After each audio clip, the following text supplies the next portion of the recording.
ভিডিঅ'টো প্ৰস্তুত কৰিছোঁ এই কাৰণে যে যোৱা কিছুদিন ধৰি সামাজিক মাধ্যমতে হওক বা সংবাদ মাধ্যমতে হওক মোৰ বিষয়ে যিখিনি কথা ওলাই আছে এই কথাখিনিৰ কাৰণে একচুৱেলি মানসিকভাৱে বহুত কষ্ট পাইছোঁ আৰু আচলতে দুৰ্বল হৈ গৈছোঁ।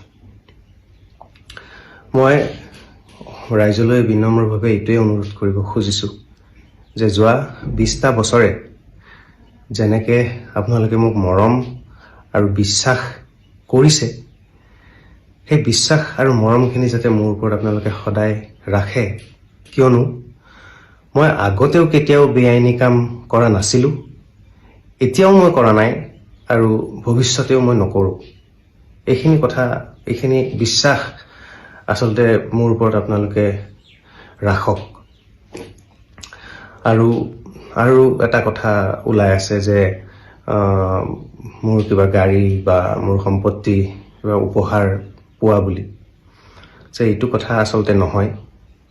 মোৰ যথাসামান্য যথাশক্তিৰে যি মই আৰ্জন কৰোঁ সেইখিনিৰে মই বহুত কষ্ট কৰি মোৰ গাড়ী বা মই থকা ঘৰটো মই ক্ৰয় কৰিছোঁ আৰু সেয়া লোনতে ক্ৰয় কৰিছোঁ। সেয়া লোন এতিয়াও চলি আছে। গতিকে এই বিশ্বাসটো যাতে ৰাখক আৰু মোৰ এইবিলাক যাতে বেলেগ কথাত আপোনালোকে বিশ্বাস নকৰে, সেইখিনি কথাই মই অনুৰোধ কৰিব বিচাৰিছোঁ আপোনালোকক মোৰ এই ভিডিঅ'টোৰ জৰিয়তে। আৰু আচলতে এই গোটেই কাৰ্যকলাপটোত মই নিজেও ভুক্তভোগী আৰু যিহেতু মই বেআইনী কাম কেতিয়াও কৰা নাই,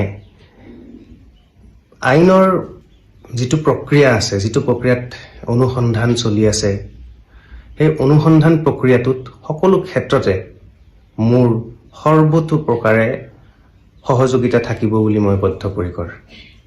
যিকোনো কোঅপাৰেশ্যন মই লাগিলে কৰি মোৰ ফালৰ পৰা, যিহেতু মই একো বেয়া কাম কৰা নাই, এইখিনি সৎসাহস মোৰ আছে। গতিকে সকলোৱে যাতে বেলেগ কথাত বিশ্বাস নকৰি মোৰ প্ৰতি এই বিশ্বাস আৰু মৰমকণ যাতে সদায় ৰাখে, সেয়ে মোৰ বিনম্ৰ অনুৰোধ। ধন্যবাদ।